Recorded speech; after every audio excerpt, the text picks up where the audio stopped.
Ang kwentong ito ay hango sa totoong buhay. Mula ito sa isa nating kabayan na itago na lang natin sa pangalang Ruben. Walang eksaktong taon. Puerto Princesa, Palawan. Minsan may mga tao, pinagkakalooban ng kalikasan ng kakaibang kakayahan. Nagagawa nilang makipag-usap sa mga hayop, nakapagpapagaling ng mga may sakit, o hindi kaya naman nagtataglay ng kakaibang kakayahan na hindi tabla ng bala. Ito ang mga katangiang ibinahagi sa atin ng isang masugid na tagapakinig. Lumaki si Ruben sa isang maliit na baryo sakop ng Puerto Princesa. Pangunahing pinagkakakitaan ang paghahatid ng mga turista sa magandang parte ng bayan. Nagmamay-ari ng malaking bangka ang mga magulang. Kalaunan siya din ang nangasiwa nito. Palaging kasama ang kaibigang si Emilio, pamangkin ng kilalang manggagamot sa lugar. Negosyante sa bayan ang mga magulang, ngunit mas pinili ang mabuhay ng simple kasama ang kanyang tiyuhin. Alam mo, Emilio, nagtataka ako sa iyo eh. Ang ganda ng buhay mo sa bayan. Bakit mas gusto mong dito manirahan sa baryo? Ang hirap ng buhay dito. Wika ni Ruben. Ay nako Ruben, para kang si Tio Heron eh. Alam mo ba, iba-iba ang gusto nating mga tao. At ako, ayoko yung buhay na meron sila tatay doon sa syudad. Pakiramdam ko kasi, hindi ako sinilang para sa ganung uri ng buhay. Hindi ako mapakali ng walang ginagawa o nakaupo lang sa isang sulok. Ay nako, kung ako nasa katayuan mo, mas gugustuhin ko ang ganung buhay. Hindi naghihirap, walang inaalala, hindi na kailangan magbilad sa araw upang kumita ng pera. Alam mo kasi mas nauunawaan ko yung halaga ng buhay eh. Simula nang tumira ako kasama si Tio Heron. Kakaiba yung pananaw niya no? Kahit mahirap ni minsan, hindi namin naranasan na mawalan ng pagkain sa pagkainan. Kahit papano kasi, may nag-aabot din ng pera kay Tatang Heron, kaya ganoon. Hoy, hindi tumatanggap ng pera si Tio Heron ha? Hindi nga siya naniningil eh. Hindi mo maiiwasan na may mga mabuting kalooban na mag-aabot sa kanya. Hindi niya rin pwedeng tanggihan ng mga yon dahil parang tinatanggihan niya rin ang grasya ng Panginoon. Kung sabagay, tama ka nga naman. Pero ni minsan, hindi ko nakitang naningil si Tio Heron. Teka, parang puno na yata yung bangka natin ah. Tara na. Aba oo nga ano, halika na nang makarami. Ito ang kadalasang pinag-uusapan ng magkaibigan. Hindi pa rin malaman ni Ruben ang dahilan kung bakit mas ginusto ni Emilio ang buhay sa tabing dagat kaysa sa marangyang buhay sa syudad. Matagal nang magkaibigan ang dalawa dahil simula pagkabata, nasa pangalaga na ni Mang Heron si Emilio. Madalas sumasama kay Ruben upang maghatid ng mga turista at bilang kapalit, pinoprotektahan nito ang kaibigan. Tama kayo nang narinig. Si Emilio ang nagsisilbing protektor ni Ruben sa tuwing bumabiyahe ito. Kilala ang binata sa taglay na lakas, pambihirang kakayahan na hindi tabla ng anumang sandata. Napatunayan ito ni Ruben ilang taon na ang nakakalipas. Ito ay nang minsan silang magkaroon ng lasing na pasahero. Nagwala ito sa bangka at hindi na malayan ng otoridad na may dalang baril ang tao.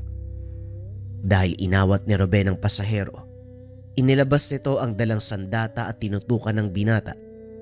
Dali-dali namang hinarang ni Emilio ang katawan. Nang iputok ng turista ang baril, tila bolang tumalbog ang bala sa katawan ni Emilio. Nang mga sandaling iyon, inakala ni Ruben na tsamba lang ang nangyari. Kaso nga lang nasundan. Nang minsan namang mapadaong sila sa isang isla upang magkarga ng gasolina. Kakatapos lang bayaran ang nagbebenta ng gasolina nang lapitan sila ng mga kalalakihan. Walang pasabi, tinutukan ng patalim si Ruben upang kunin ang pera na kinita sa maghapong paghahatid ng pasahero. Nanlaban si Ruben, kaya inundayan ito ng saksak ng isa sa mga kalalakian. Mabilis na hinarang ni Emilio ang patalim gamit ang kanyang palad.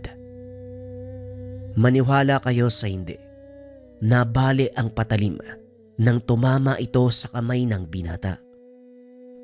Dahil sa sunod-sunod na nakakamanghang ipinakita ng kaibigan, hindi naman maiwasan ni Ruben ang magtanong. Dito na inilahad ni Emilio ang kanyang sekreto. Ito ay nang minsang mag-inuman ng dalawa sa tahanan ng matandang manggagamot. Ano bang meron sa'yo, Emilio? Bakit yung balat mo parang balat ng buhaya? Hindi ka tinatabla ng bala. Kahit yung kutsilyo ng taga-kabilang pulo, wala din sinabi. Tama ang sinabi mo, Ruben. Balat nga ng buhaya ang balat ko. Dahil dito, ipinakita ng binata ang isang maliit na bato. Kulay puti, na halos kasing laki ng itlog ng pugo. Ano naman yan? Parang itlog ng ibon. Ang tawag sa batong yan ay luha ng buhaya. Binigay ito ng kaibigan ni Tio Heron nang minsan siyang mapadalaw dito. 'Di ba, Tio? Tama ang sinabi ni Emilio. Nung una, ayoko maniwala na mapapagana ng kaibigan ko ang bisa ng bertud na yan. Pero nagulat ako Isang araw, nabalitaan ko na lang ang mga nangyari sa puerto. Kaso nga lang, hindi na uli nakabalik yung kaibigan ni Tio. Sino nga ba yun? Oo, si Tatang Marcel. Masyadong mailap si Marcel. Kahit ganun siya katanda, hindi pa rin nagpeperme sa isang lugar, kaya napakahirap pigilan. Sa palagay ko nga, patay na yun Naniwala lang si Ruben nang mismong si Mang Heron na ang nagkwento. Ito ang naging simula ng pagsama ni Emilio kay Ruben. Balik tayo sa kasalukuyan. Nang mga sandaling ito naglilinis ng bangka si Ruben dahil may anunsyo ng malakas na bagyo. Alam ng binata na walang turistang dadayo upang tumawid sa kabilang pulo. Oh, hindi ba tayo babiyahe ngayon? Hindi muna. Mukhang malakas ang paparating na bagyo. Pansin ko nga rin lumalakas na yung hangin. Anong gagawin natin ngayon? Maglilinis lang muna ako ng bangka para sa susunod na biyahe. Kaya-ayang tignan. Di tutulungan na lang kita. Wala naman akong gagawin sa bahay O sige, pagkatapos ito, tambay tayo sa inyo. Pag-uusap ng dalawa. Habang naglilinis ang mga ito, isang lalaki ang lumapit. Batay sa pananamit, napagtanto ni Emilio na mula sa syudad ang lalaki. Magandang umaga. Maaari ba magtanong? Bungad ng lalaki. Inilapag ni Ruben ang hawak na pangkuskus. Hinarap ang lalaki. Opo. Ano po bang may paglilingkod namin? Naghahanap ako na maghatid sa amin sa kabilang pulo. Halos lahat ng mga bangkero ayaw na magbiyahe. May bagyo daw na paparating. Ay nako, yun na nga ho Takot po kaming bumiyahe kapag masama ang panahon. Ano po ba ang sadya nyo sa kabilang isla? Pulis ako. May pinapahanap sa aming tao. May nakapagsabi na nasa kabilang isla nagtatago. Mukhang dumayo pa kayo mula sa syudad Kung hindi nyo po mamasamain, ano po bang kasalanan ng taong hinahanap nyo? Pasensya na, pero hindi ko pwedeng sabihin sa inyo ang dahilan. Matutulungan niyo ba ako? Mag-isa ka lang po ba? Oo, mag-isa lang ako. At handa ako magbayad ng malaking halaga kung sakaling may hahatid niyo ako sa islang yun. Nagkatinginan ang magkaibigan. Nang malamang mag-isa lang ang pasahero at handa itong magbayad ng malaking halaga. Ano, Emilio? Patusin ba natin? Ikaw ang bahala. Ikaw yung may-ari ng bangka. Sige sir. Ano po ba? Balikan ba kayo? Depende. Kung mahanap ko siya kagad, mabilis tayo makakabalik. Pareho pa rin ang bayad. Pero kung hindi ko kagad mahuhuli, maaaring magtagal tayo ng 1 buong araw. Papayag ba kayo? Ay sige, walang problema sir. Tara na po. Bago pa tayo abutan ng malakas na ulan. Dali-daling tinanggal ni Emilio ang tali ng bangka. Itinulak palayo sa dalampasigan. Nagtaka ang mga kasamahan na bangkero dahil tinanggap ng dalawa ang alok ng dayuhan. Malaki ang bangka na pagmamay-ari nila Ruben, kaya malakas ang loob nila na sumuong sa malaking alon. Habang naglalakbay, napansin ni Emilio na seryoso ang mukha ng pasahero. Nakatitig lang ito sa isla na tila ba malalim ang iniisip. Tignan mo yung pasahero natin, oh. Parang ang lalim ng iniisip niya. Ano kayang kasalanan ng taong hinahanap niya? Hindi ko rin alam. Ayaw niyang sabihin, di ba? Pero nagtataka ako eh. Bakit siya nag-iisa? Siguro malalaman natin yan mamaya pagdaong natin sa kabilang pulo. Ilang minutong nakalipas, dumaong ang bangka sa isla. Sinalubong naman ang mga ito ng ilang kakilala. Nagtataka dahil paparating ang masama na panahon pero pinilit nilang tumawid. Pinaliwanag naman ni Ruben ang dahilan. Nagulat ang mga taga-isla dahil wala naman silang nakitang dayuhang tumawid. Maliit lang ang isla kaya magkakakilala ang mga taong nakatira doon. Maraming salamat. Magantay lang kayo dito. Naglakad na ang lalaki palayo. Hindi nito namalayan, nahulog ang kanyang pitaka sa bangka. Kaya naman nalaman ng dalawa ang pagkakakilanlan. Hoy, tignan mo. Nahulog ni sir ang pitaka niya. Ay, teka. Matignan nga ako ng pangalan ng taong to. Uy, ikaw wag mong papakialaman yan. Mamaya bumalik yung tao eh. Sabihin ninakawan natin siya eh. Nako, hindi yan. Teka. Ha? Mukhang nagsisinungaling sa atin yung taong yun ah. Bakit, Ruben? Anong nakita mo? Eto, tignan mo. Hindi lang basta pulis ang taong yon. Isa siyang abogado. At sa balagay ko, hindi pang karaniwang kaso ang hawak niya. Mukhang malaking isda ang pakay ng tao dito. Edgar, yan pala ang pangalan niya. Pansin ko din eh. Misteryoso talaga yung taong yun. Siguradong malalaman natin yan mamaya. Sa kalagitnaan ng pag-uusap ay biglang lumakas ang ulan. Kaya sumilong ang dalawa sa kapihan at hindi sinasadyang narinig ng dalawa ang usapan ng mga kalalakihan doon. Tamal, mag-ingat ka. Nakita kong dumao sa isla yung polis na naghahanap sa'yo. Hindi ko lang alam kung sino nagatid sa kanya dito. Hindi niya ako mahuhuli. Ang lakas ng loob niya magpunta dito. Hinatid niya lang ang sarili niya sa kamatayan. Huwag kang papakasiguro. Dahil ang katotohanan, nakarating siya sa lugar na to. Patunay lang na matinik siya. Kahit gaano pa katinik ang taong yun, wala pa rin siyang magagawa. Alam mong hindi ako pangkaraniwang tao. Kaya nga ako nakatakas sa mga pulis sa kabilang bayan eh. Ano ba kasing pumasok sa isip mo? Pinatay mo yung kapatid ng taong yun. Dumipensa lang ako. Dahil kung hindi ko sila uunahan, baka ako ang pinaglalamayan ngayon. Sige na, hindi ako pwede magtagal. Mamaya bumalik pa yun dito, makita ako eh. Matapos ang pag-uusap, umalis ang lalaki na nagngangalang Tubal. Nagtungo ito sa dalampasigan at sumakay sa isang bangka, papunta sa isa pang pulo. Hindi nito alintana ang lakas ng ulan at malaking alon. Maya-maya ay dumating ang pulis. Kaagad namang nagtakip ng muka ang isa pang lalaki. Pasimpleng lumabas. Lumapit ang pulis sa kinaroroonan ng dalawa. Mukhang wala nga siya sa lugar na ito. Wala na ako magagawa. Naikot ko na ang buong isla pero wala talagang palatandaan. Sadali lang. Ang pangalan ba ng taong hinahanap mo ay Tobal? Paano niyong nalaman? Medyo napalakas ang boses ng lalaki, kaya tinakpan ito ni Ruben. Huwag kang maingay, sir.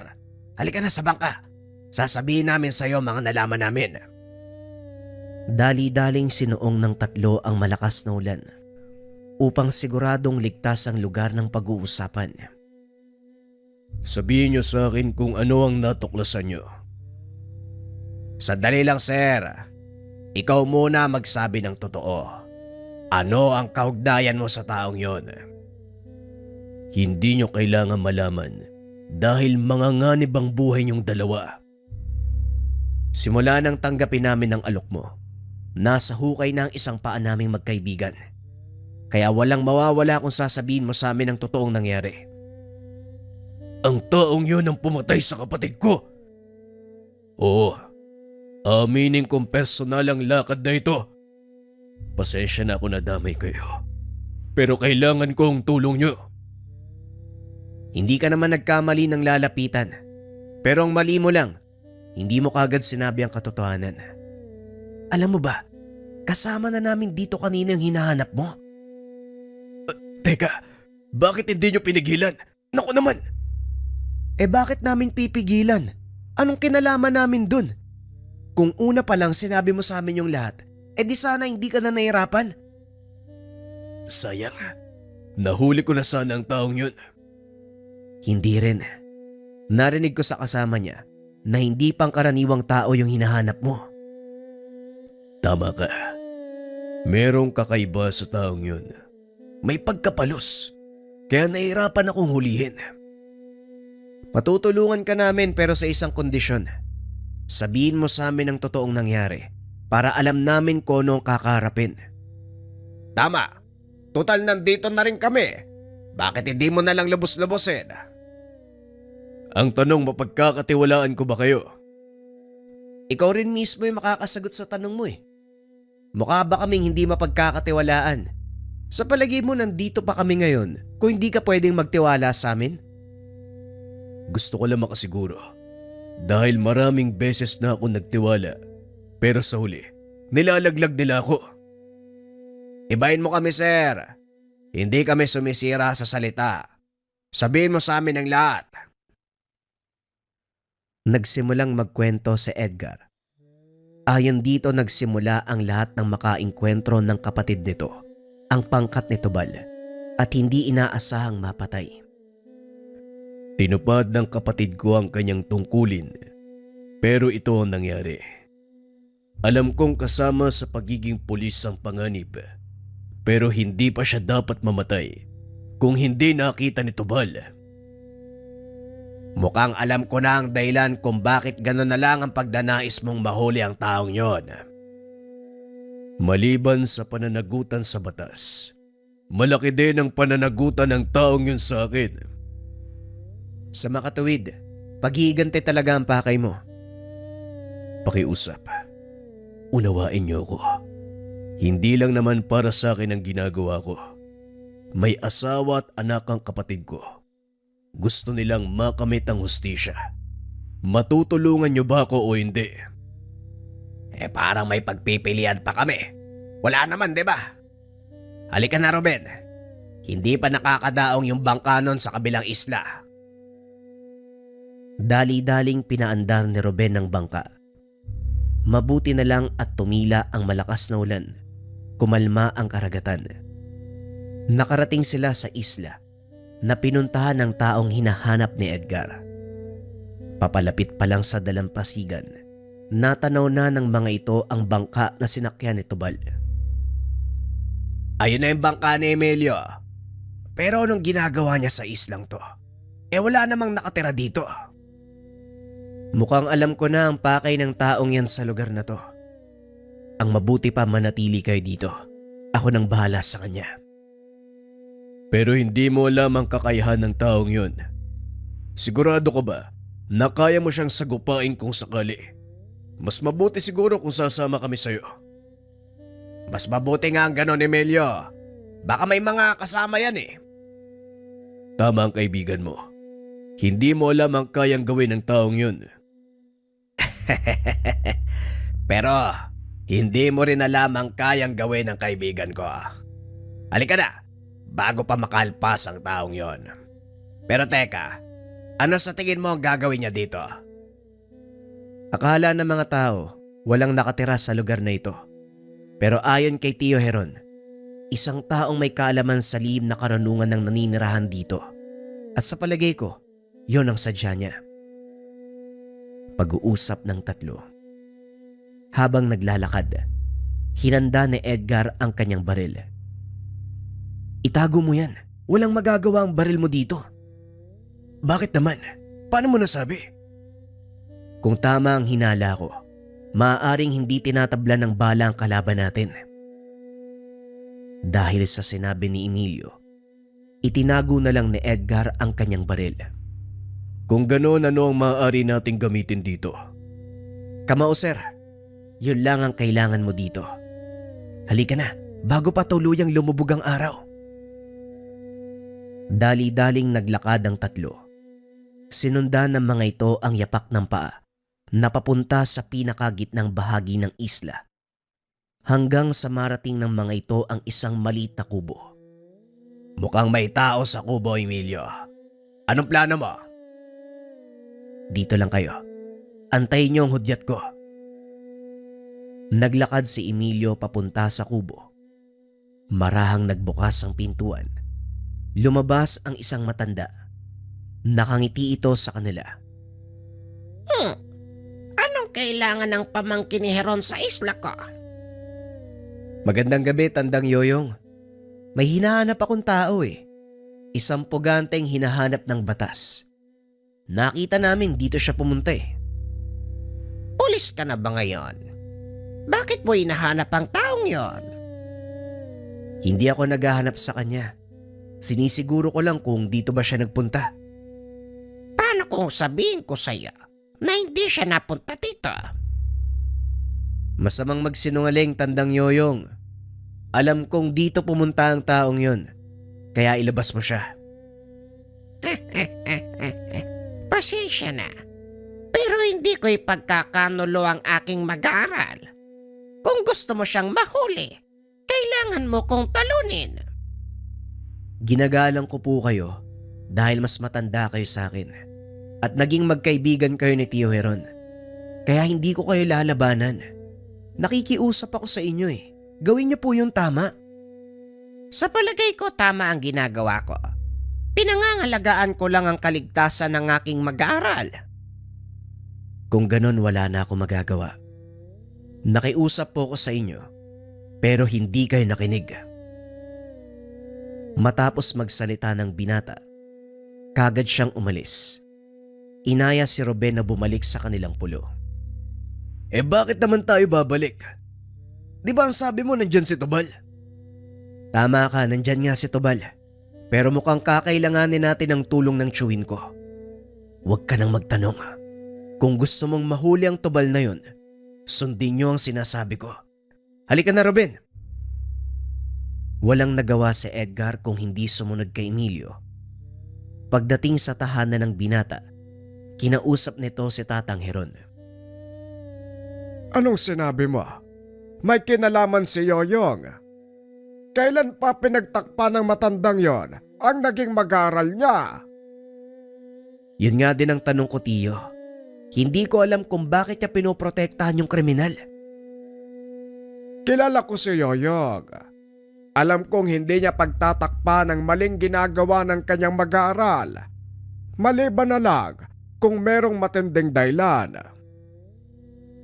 Siguro nga, may matinding dahilan ng matandang yun. Kailangan ko po ang tulong nyo. Baka sakaling makinig sa inyo si Tandang Yoyong. Hindi ko alam kung anong may tutulong ko. Pero sige, bukas na bukas tatawid tayo sa isla ni Yoyong. Ikaw wag kang mag-alala dahil hindi lalayo ang taong hinahanap mo. Lalo pat pinoprotektahan nito ng isang malakas na antingero. Magpahinga ka muna, Edgar. Alam kong pagod ka din eh. Kinagabihan, Upang maging kalmado ang sitwasyon, nagdala ng maiinom si Ruben. Alam ng binata na marami itong iniisip at kailangang bigyan ng solusyon. Kinabukasan bumuti ang panahon. Kinuha ng pangkatang pagkakataon upang puntahan ang isla ni Tandang Yoyong. Sigurado ba kayo sa gusto niyong gawin? Opo, sigurado po. Kailangang mahuli ang taong yun upang panagutan ang kasalanan niya sa batas. Hindi mo na kailangan magkunwari sa amin. Alam ko ang totoong pakay mo. Normal lang para sa isang kapatid ang magalit. Pero huwag kang magpapadala dito dahil tuluyan kang lalamunin ng poot at hindi ka makakapag-isip ng maayos. Maraming salamat po sa payo. Pati na rin po sa tulong niyo. Hindi ko po mahuhuli ang taong yun kung hindi dahil sa inyo. Lalo na sa pamangkin at sa kaibigan niya. Walang anuman, sir. Sabi nga ni Emilio, kung sinabi mo lang na mas maaga, edi sana nagawan ka agad ng paraan. Maganda na kayo. Nandito na tayo. Sumadsad sa dalampasigan ang bangka. Isa-isa silang bumaba. Nauna sa paglalakad ang magtsuwin. Ngunit hindi pa man sila nakakalayo sa dalampasigan, biglang pinahinto ni Mang Heron si Emilio. Sandali lang. Hindi na natin kailangan pumunta sa bahay ni Yoyong. Mukhang sila na mismo ang sumalubong sa atin. Wika ng matanda habang itinuturo ang dalawang kataong naglalakad. Isang matanda, isang lalaki na halos kay dadlang ni Edgar. Anong ginagawa mo dito, Heron? Hindi ba may usapan tayo? Oo, may usapan tayo. Pero hindi nun saklaw ang pagkonsente ko sa masamang gawain. Pinoprotektahan mo ang isang taong nakagawa ng kasalanan sa batas. Hindi ko kailanman maaaring pabayaan ang aking estudyante, lalo pat alam kong maaari siyang mapahamak. Yan din ang dahilan ko sa pagpunta ko dito. Hindi ko maaaring pabayaan ang pamangkin ko. Kung kinakailangan makipaglaban, yon ang gagawin ko. Kung ganon, ano pang inaantay natin? Hindi nagdalawang isip si Tandang Yoyong. Kagad nagbato ng tigalpo. Maging si Ruben at Edgar ay natamaan. Naparalisa ng panandalian ng katawan. Kinuha naman ito balang pagkakataon upang sugurin si Emilio. Malakas sa suntok ang binigay sa binata, kaso nga lang hindi ito tumalab kay Emilio. Nagsasayang ka lang ng lakas, kaibigan. Hindi mo ako mapapatumba na mga ganyang suntok. Alam ko, pero hindi pa ako tapos. Biglang nawala si Tobal sa paningin ni Emilio. Pinakiramdaman ng paligid. Paulit-ulit na umatake si Tobal. Kaso nga lang, nagagawa lang itong sanggain ng binata. Pinag-aralan ni Emilio ang kilos ng kalaban hanggang sa mahuli niya ito. Isang malakas sa suntok ang sinalubong ng binata sa kalaban, dahilan para mamilipit sa sakit. Hanggang dyan lang ba ang kaya mong ibigay? Nasaan ang malapalos mong galawan? Edgar, parang nalin lang ka ng taong to ah. Wika ni Emilio habang hawak-hawak sa damit si Tobal. Tumawa ng malakas si Tandang Yoyong, bagay na ipinagtaka ni Heron. Anong nakakatawa, Yoyong? Masyadong mayabang ang pamangkin mo. Pero hindi niya alam ang buong kakayahan ng mag-aaral ko. Ikaw ba, Gito? Tignan mong mabuti kung anong hawak mo. Nagulat si Emilio nang tignan ang hawak dahil naging putol na puno ang katawan ni Tobal. At mula sa likod, may kung anong tumama sa kanya, dahilan para mamilipit sa sakit ang binata. Alam ko ang tangan mong gamit, kaya pinag-aralan ko rin ang pangontra dito. Wika ni Tobal habang ipinapakita ang hawak na buntot ng pagi. Hindi pa rin makatayo si Emilio. Hindi nito akalain na malalaman ni Tubal ang pangontra sa kanyang tangan. Hindi ako nag-aral ng lihim na karunungan upang magpatalo sa isang kagaya mo. Tinanggal ni Emilio ang sinulid na nakatali sa kanyang braso. Sinunog niya ito.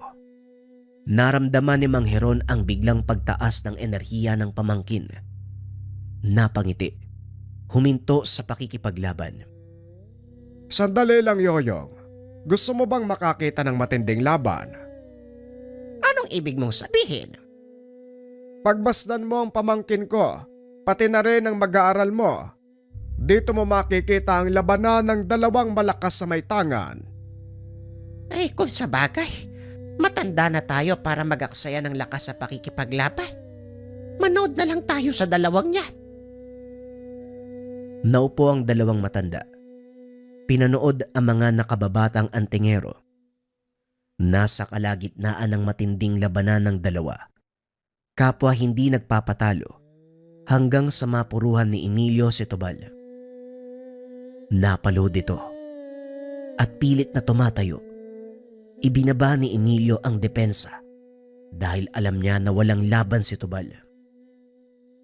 Huwag ka nang lumaban. Wala nang silbi kung pipilitin mo pang lumaban. Hindi ako pwedeng makulong. Gumawa ka ng kasalanan, Tubal. Kailangan mong panagutan yan sa batas ng tao. Hindi ako papayag. Laking gulat ni Emilio nang bigla siyang saksakin ni Tubal. Kaso nga lang hindi ito tumalab. Hinawi ng binata ang kamay nito at sinipa.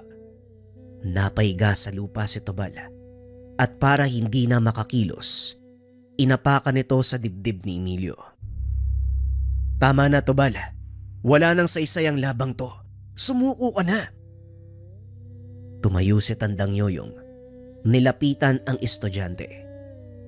Tama na, Tubal. Natalo ka na. Wala nang saysay. Kung ipagpapatuloy mo pa ang laban. O ikaw, usasan mo na ang taong to at dalhin sa presinto. Nagulat si Edgar sa naging reaksyon ng matanda. Maging si Emilio, hindi inasahan na ganun ang gagawin ni Tandang Yoyong.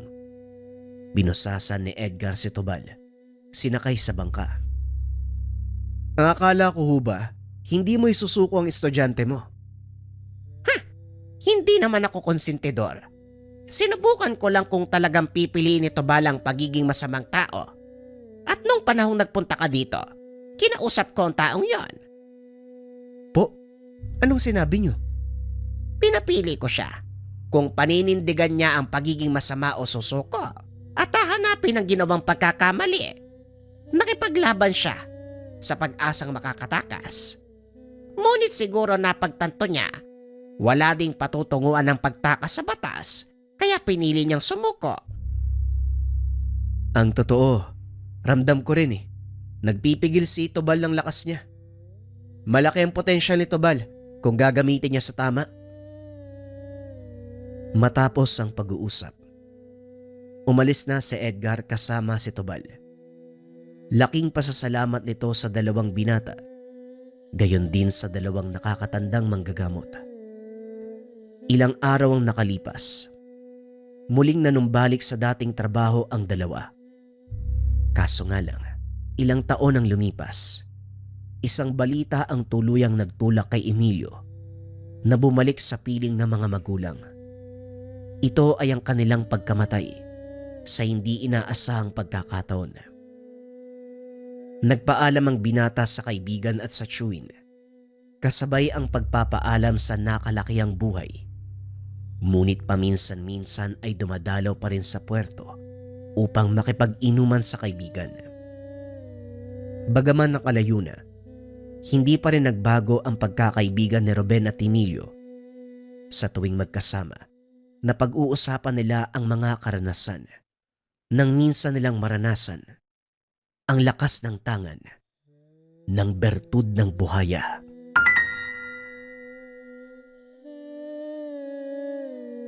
Ang kwentong ito ay hango sa totoong buhay.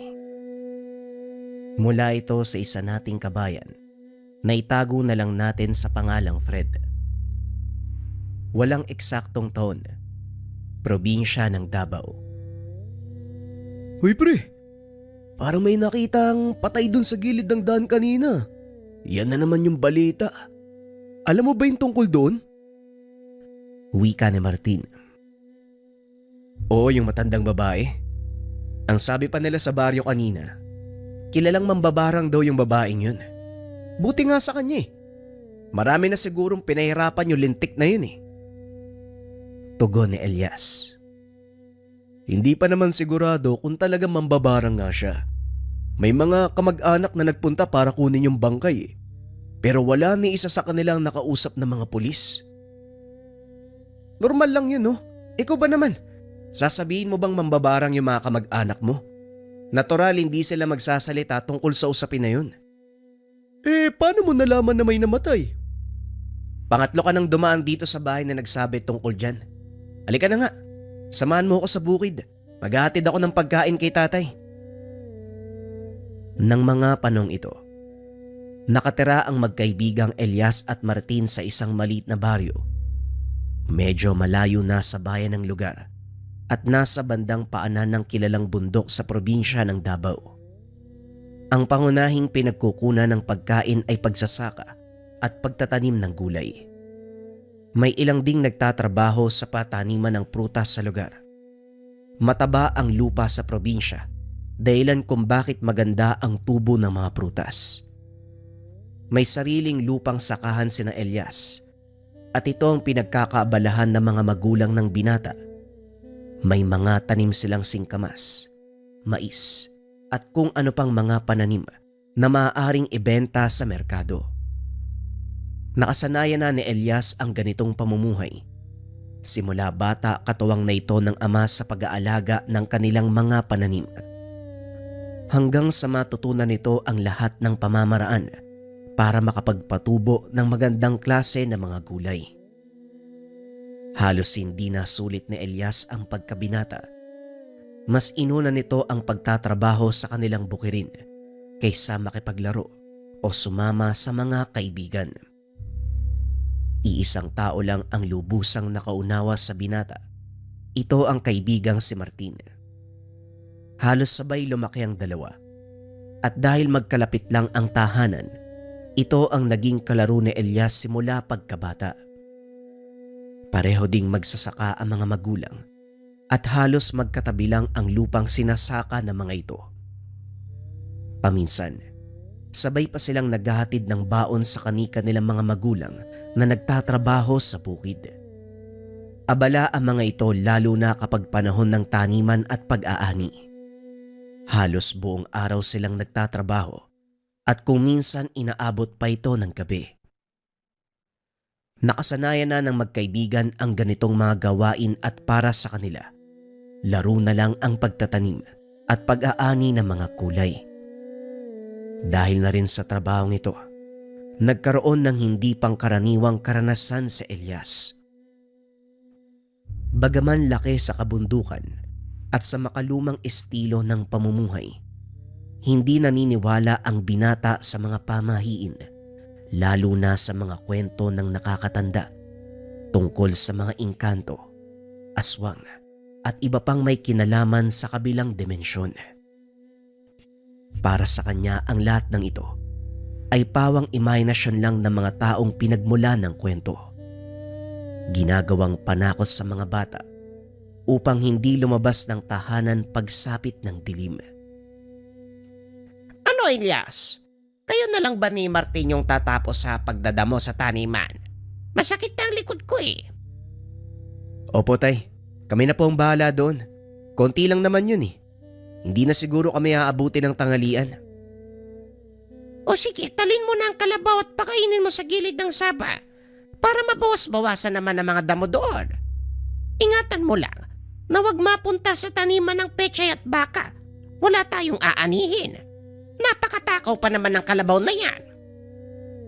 Oo nga po eh. Parang ayaw pang tumigil sa kakakain. Ewan ko ba dyan sa kalabaw nyo? Hayaan mo na. Ang mahalaga kahit papano, napapagaan ang mga trabaho natin. Sige na, tatanghaliin na kayo. Matapos mag-agahan, kagad lumakad si Elias. Dinaanan nito ang kaibigan bago tumuloy sa pataniman. Mabuti naman nandito ka na.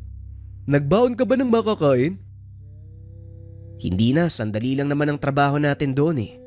At isa pa, kung sakaling magutom man ako, marami namang buko sa paligid. Kung sa bagay, pagkatapos ng trabaho natin punta tayo sa sentro ha. Balita ako may palabas doon mamayang hapon eh. O sige, pero tapusin muna natin yung trabaho.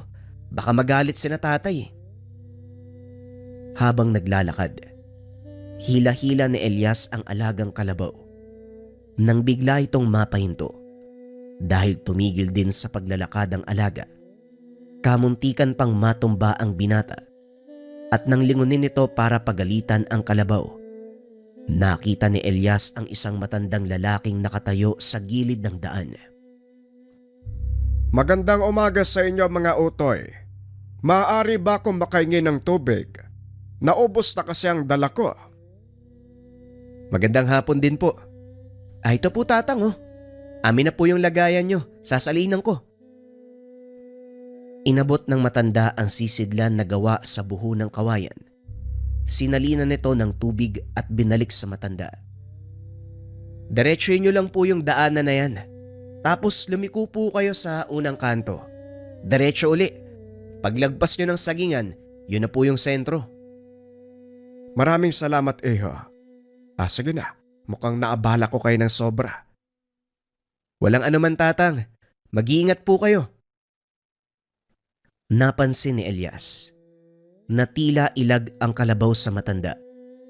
Habang naglalakad ito ay panay ang lingon ng kalabaw na parang may kung anong kinakatakutan.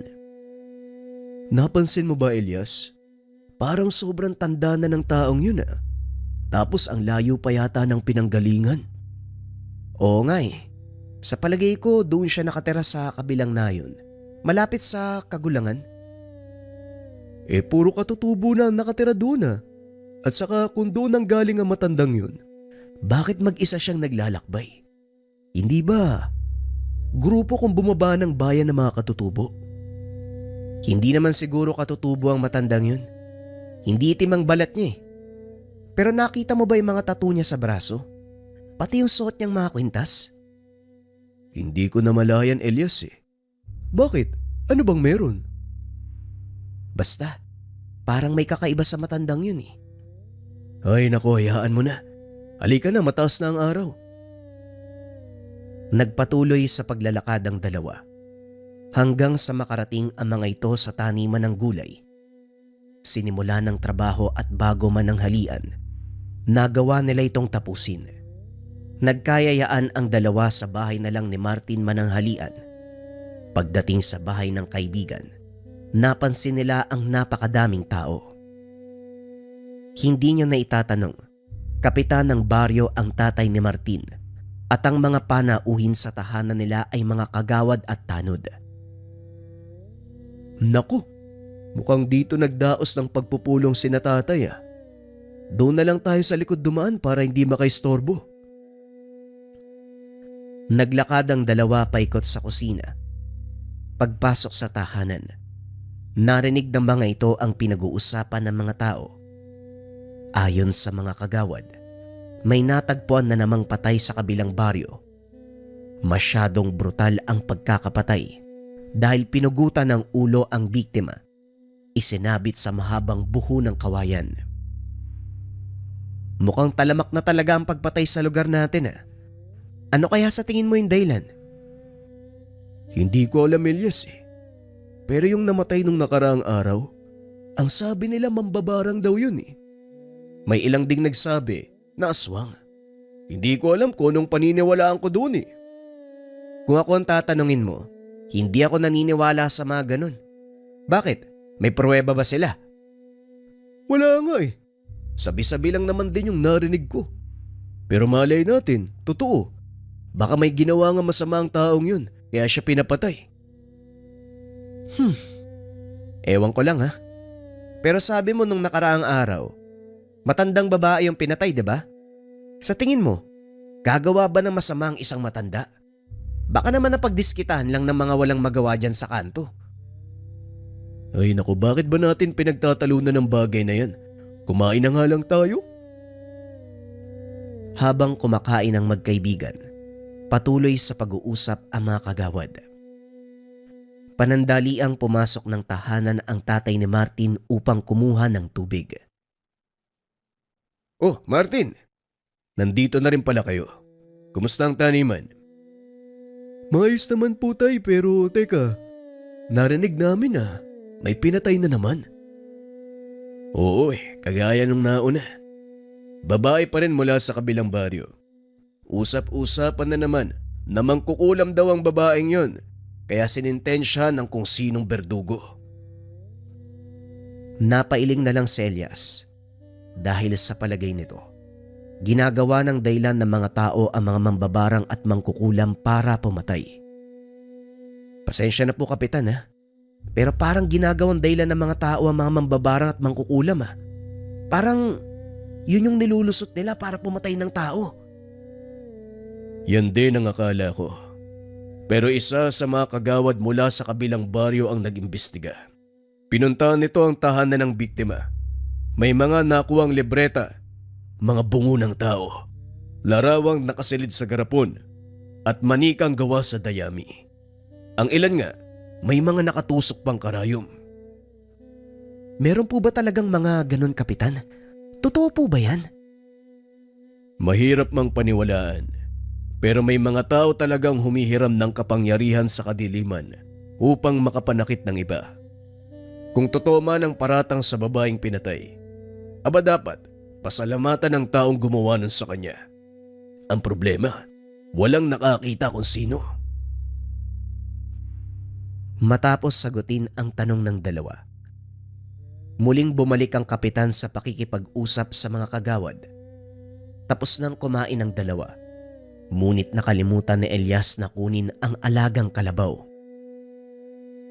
Tinamaan ng lintik ko. Nakalimutan kong kunin yung kalabaw. Dito ka muna Martin, babalikan ko lang yung alaga namin. Dali-daling naglakad ang binata pabalik ng taniman upang kunin ang kalabaw. Habang naglalakad ito, nakasalubong niya uli ang matandang nangingi ng tubig. Aba, ikaw na naman. Mukhang napapadalas ang salubong natin Saan ka ba umuwi? Tatang, ikaw po pala. Oo nga no, diyan lang po ako nakatira Kayo po ba? Akala ko pupunta kayo sa sentro. Ang totoo niyan, doon ako galing. Kinakailangan ko lang bumalik dahil may nakaligtaan akong tapusin. O siya, mauna na ako Teka, baka may sigarilyo ka dyan. Ito sakto. Sisindihan ko na sana pero sa inyo na lang ho. Maraming salamat Mag-iingat ka sa pagpunta sa taniman. Sige na, mauna na ako, Toy. Napakamot ng ulo ang binata dahil alam ng matanda kung saan siya pupunta. Ayos yung matandang yun Kanina tubig, ngayon naman sigarilyo. Pero paano niyang nalaman na sa taniman ako pupunta? Ay nako, paala na nga. Tanong ng binata sa sarili. Patuloy na naglalakad hanggang sa makita ang alagang kalabaw. Kinalas ang tali, hinila pauwi. Habang nasa daan, naramdaman ni Elias na tila bumabagal sa paglalakad ang kalabaw. Nilingon niya ito. Laking gulat ng binata nang makita ang isang matandang babae nakasakay sa likod ng alaga. Halos mapasigaw ang binata dahil nakakatakot ang itsura nito. Gulo ang buhok, maitim ang mga ngipin at naghahabaan ang mga kuko. Ano pong ginagawa niyo sa likod ng kalabaw ko? At saka, paano po kayo napunta dyan? Hindi naman siguro masama kung sasakay ako sa likod ng alaga mo. Nakakapagod maglakad. Kanina pa ako tago ng tago sa matandang si Teroso. Sa isip ni Elias, baliwang matanda, kaya kung ano-ano ang sinasabi. Ganun ho ba? Wala akong problema, pero saan po ba kayo pupunta? Diyan lang. Sige, hilahin mo na ang kalabaw. Dahil bagyang nakaramdam ng takot, nagpatuloy sa paglalakad ang binata. Hindi ito lumilingon. Kahit naririnig na panay ang hagikgik ng matanda na parang may kung anong pinagtatawanan. Nairita si Elias, kaya hinawakan nito ang itak na nakasugbit sa kanyang tagiliran. Binunot, tinutok sa matanda. Kaso nga lang nang lumingon si Elias ay wala na ito sa likod ng kalabaw. Tinamaan ng patis. Saan kaya nagpunta yun? Putik, kinikilabutan ako ah. Dali-daling sumampa sa likod ng kalabaw ang binata. Hinataw ito ng maigi. Mabilis na kumaripas ng takbo ang kalabaw. Habang si Elias naman, panay ang lingon sa likuran. Ngunit biglang napahinto ang kalabaw, dahilan para mahulog ang binata.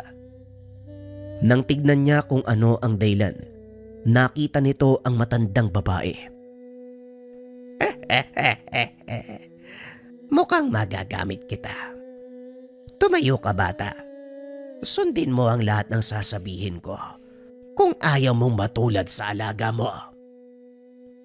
Wika ng matanda habang tinuturo ang kalabaw. Nanlaki ang mga mata ni Elias nang makitang pinagpipiesta na ng uod ang buhay na katawan ng alaga. Anong ginawa mo sa kalabaw ko? Walang yaka, matanda ka. Anong klase ka? Hindi mo na kailangang malaman. Ngayon, kung ayaw mong pagpiestahan ng mga alaga kong insekto, sundin mo ang sasabihin ko. Ito, kunin mo ang bato. Lunukin mo. Bakit ko lulunukin? Anong meron dyan? Huwag ka nang magtanong. Lunukin mo ang bato. Dali-daling kinuha ni Elias ang bato. Inilapit sa kanyang bibig. Naalala ng binata na may hawak siyang itak. Kaya salip na lunukin ng bato, tinapon niya ito at tinaga sa muka ang matanda. Napasigaw ito. Nagpagulong-gulong sa lupa. Kinuha naman ni Elias ang pagkakataon para tumakbo. Hila-hila pa rin ang kalabaw at nang makarating sa tahanan nila Martin, nagulat ang mga kagawad. Natumba ang mga imbaka ng tubig nang madaanan nito ng kalabaw. Elias, ano ba ginagawa mo? Bakit mo naman pinakaripas ng takbo yung kalabaw? Alam mo namang may mga bisita ako eh. Puro ka talaga kalokohan. Ano po kasi? May matanda, pinakain niya ng Ayusin mo ang pagsasalita. Napano ka bang bata ka? Hindi makapagsalita ng maayos sa Elias ng mga sandaling iyon. Lalo na nang makita, wala nang uod sa katawan ng kalabaw. Teka, anong nangyari? Bakit nawala yung mga uod? Ano bang uod yung sinasabi mong bata ka? Nakainom ka ba? Hindi po. Totoo po yung sinasabi ko eh. May nakasalubong ako matanda kanina. Tapos meron po siyang pinapalunok sa akin. Tinakot pa nga ako eh. Naku, hindi ko lulunukin. Ipapakain niya ako sa mga alaga niyang insekto. Ay nako. Mga kabataan nga naman. Martin, bigyan mo nga ng kape yung kaibigan mo ng may masmasan. Dali-daling lumabas ng bahay si Martin. Inabot kay Elias ang tasa ng mainit na kape. Ano ba kasing nangyari, Elias? Bakit ka ba natataranta? Sa palagay ko, nakita ko na yung sinasabi mong mambabarang o mangkukulam eh. O baka aswang eh. Basta nakakatakot yung itsura niya. Nataga ko pa nga yung muka eh. Nataga mo sa muka? Anong ginamit mo? Yang talbos ng tubo Ay nako Elias, iwas-iwasan mo yung bisyo ha. Kung ano-ano ang nakikita mo eh. Nagulat si Elias nang tignan ang hawak. Alam nito sa sarili na may dala siyang itak. Kaso nga lang ang ipinagtataka, paanong naging talbos ng tubo ang hawak na sandata? Teka, paano nangyari yun? Hindi ako nagdadamo Martin, alam mo yan. Totoo ang sinasabi ko. Hindi ko alam kung anong nakita ko. Pero sigurado ako, hindi pangkaraniwang tao ang isang yun. Elias, seryoso ko ba sa sinasabi mo? Seryoso nga ako. Pero hindi ko alam kung ano talaga ang nangyari. Alam ko totoo ang lahat ng yun eh. Naamoy ko pa nga yung mabahong hininga ng matanda. Pag-uusap ng magkaibigan. Hindi na natuloy ang plano ng mga ito na magpunta sa sentro dahil sa nangyari kay Elias. Minabuti nilang manatili sa tahanan ng kaibigan sa takot na baka maulit ang nangyari at mataranta na naman si Elias. Kinagabihan habang pauwi ng bahay, naramdaman ng binata na bumibigat ang kanyang ulo. Unti-unti ring umiinit ang kanyang katawan. Saktong nakaapak ang paa nito sa atangan ng bahay. Akmang aakyat nang biglang makaramdam ng panghihina. Nahulog sa hagdan si Elias, dahilan para makuha ang atensyon ng ama. Elias, anak, ano bang nangyayari sa'yo? Bakit inaapoy ka ng lagda? Hindi makapagsalita ang binata. Nanginginig ang buong katawan habang namimilipit sa sakit ng tiyan. Inalalayan ni Mang Aurelio si Elias. Inhiga sa mahabang upuan sa sala. Maya-maya ay napasigaw ito habang sinasapo ang dibdib. Dali-daling tinignan ng matanda ang katawan. Kaso nga lang wala siyang makitang palatandaan na maaaring maging dahilan ng iniinda ng anak. Hindi ko maintindihan ang nangyayari, Elias. Sabihin mo sa akin, anong nararamdaman mo? Masakit tay. Parang may kung anong gumagapang palabas ng... Hindi na naituloy ng binata ang sasabihin. Bigla itong nasuka. Laking gulat ni Mang Aurelio nang makita kung ano ang lumalabas sa bunganga ng anak. Isang malaking itim na salagubang na kung tawagin ay uwang. Mapaging Panginoon, sinong may gawa nito sa'yo? Alam ni Mang Aurelio na barang ang dumali sa anak. Kaya dali-dali itong nagpunta sa sentro upang sunduin ang isang manggagamot. Saktong palis na ito nang dumating si Martin. May dalang isang galon ng lambanog ang binata. Aayain sanang uminom ang kaibigan. Elias, tara Teka, anong nangyari sa'yo? Nabarang ang kaibigan mo, Martin. Tamang-tamang pagdating mo. Bantayan mo muna si Elias. Susunduin ko lang si Camelchor. Dali-daling umalis ang matanda. Patuloy na namimilipit sa sakit si Elias. Ngunit ilang minuto ang lumipas ay kumalma ito. Laking gulat ni Martin nang biglang may kumatok. Pinagbuksan niya ng pintuan ang hindi inaasahang panauhin. Nakita ang matandang humingi sa kanila ng tubig. Pasensya na sa abala, pero maaari ba akong makituloy? Pabagsak na ang ulan, wala akong masilungan. Wika ng matanda. Hindi nagdalawang isip si Martin na papasukin ito. Tuloy po kayo. Pasensya na, may sakit po ang kaibigan ko. May sakit? Bakit? Anong nangyari sa kanya? Ang sabi po ng tatay niya, nabarang daw po si Elias. Elias pala ang pangalan ng kaibigan mo. O siya, tumabi ka. Titignan ko siya. Naupo ang matanda sa tabi ng binata. Dinama ang pulso nito. Maya-maya ay tumayo. Hinarap si Martin. Totoo ang sinasabi mo. Nabarang nga ang taong ito. Maganda ka ng mainit na tubig. Lagyan mo ng isang dakot na asin. Kumuha ka din ng ilang peraso ng tanglad. Wika ni Tesoro. Dali-dali namang sinunod ni Martin ang sinasabi nito.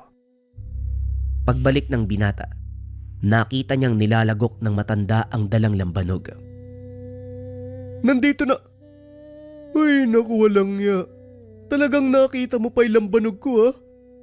Ay, ito na po yung pinapakuha niyo. Ang sarap talaga ng porong lambanog. Pasensya na. Ilang buwan nang hindi nadadampian ng masarap na alak ang lalamunan ko. Bueno, ilapag mo lang sa saigang palanggana.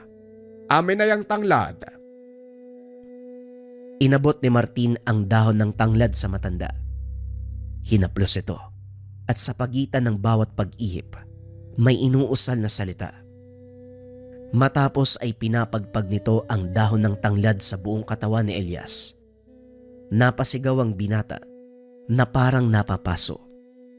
Nanlaki mga mata ni Martin. Isa-isang naglabasan mula sa balat ng kaibigan ang maliliit na uod. Ano yan? Saan nanggaling ang mga uod na yan?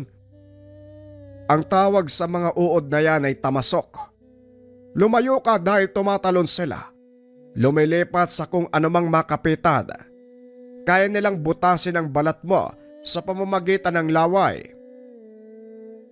Kaunting kaalaman, ang mga tamasok ay uri ng uod mula sa fruit fly o bangaw. Karaniwang makikita sa mga bunga ng langka at malalaking prutas. Hindi namiminsala ng mga tao ang tamasok. Ngunit sa oras na gamitin ito ng mga mambabarang, maaaring ikamatay ito ng biktima. Tuloy ang pagpagpag ng matanda sa katawan ni Elias. Hanggang sa tuluyan na itong huminahon. Gamit ang mainit na tubig na may asin, hinugasan ng matanda ang mga sugat na gawa ng tamasok. Nakita ni Martin kung paanong maghilom ang mga sugat ng kaibigan. Hindi ito makapaniwala sa mga nasasaksiyan na tila ba nanonood ng nakakatakot na palabas sa telebisyon. Ang kaibahan lang, nangyayari ito sa mismong harapan niya. Maayos na ang kalagayan ng kaibigan mo. Ngayon, kailangan ko lang mahanap ang mambabarang na may gawa nito sa kanya. Matapos gamutin si Elias, lumabas ito ng tahanan. Sumigaw, panayang mura, na tila may kung sinong kaaway. Akmang lalabas sana si Martin, pinigilan siya ng matanda. Diyan ka lang. Mukhang nandito sa paligid ang mambabarang. Mabuti naman at hindi ko na kailangang lumayo pa. Magpakita ka, mambabarang! Ilang ulit itong sumigaw, kaso nga lang walang lumalabas. Hanggang sa tila napikon na ang matanda. Kinuha nito ang maliit na libreta sa kanyang bag. Nagbanggit ng ilang salita. Napasigaw si Elias. Maging si Martin ay halos mabingi dahil sa lakas ng boses ng matanda. Maya-maya pa, may narinig ang mga itong sumisigaw na tila nasasaktan. Kasunod nito, mga kaluskos ng tuyong dahon. Diyan ka lang pala nagtatago, ha? Pues sumanda ka. Dahil dito kita sisintensyahan. Walang yaka, mambabarang ka. Inunat ng matanda ang kamay. Muling nagbulong ng mga salita. Nang mga sandaling iyon ay may malay na si Elias. Pinilit na makatayo upang makita ang nangyayari. Inalalayan naman ni Martin ang kaibigan palabas ng tahanan. Maya-maya pa, nakita ng dalawa ang isang matandang babae papalapit sa matandang lalaki na tila hinihila ito gamit ang tali.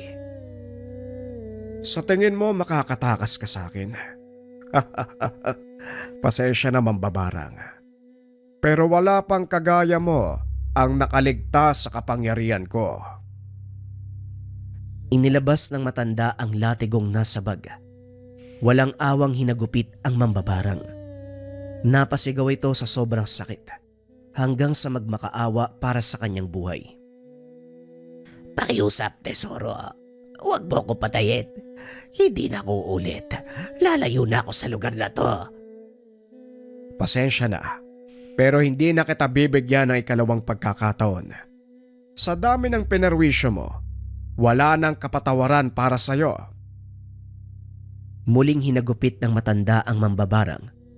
Pumulupot ang latigo sa leeg, dahilan para masakal. Unti-unting nawala ng ulirat ang mambabarang. Sa pagkakataong iyon, kinuha ng matanda ang patalim.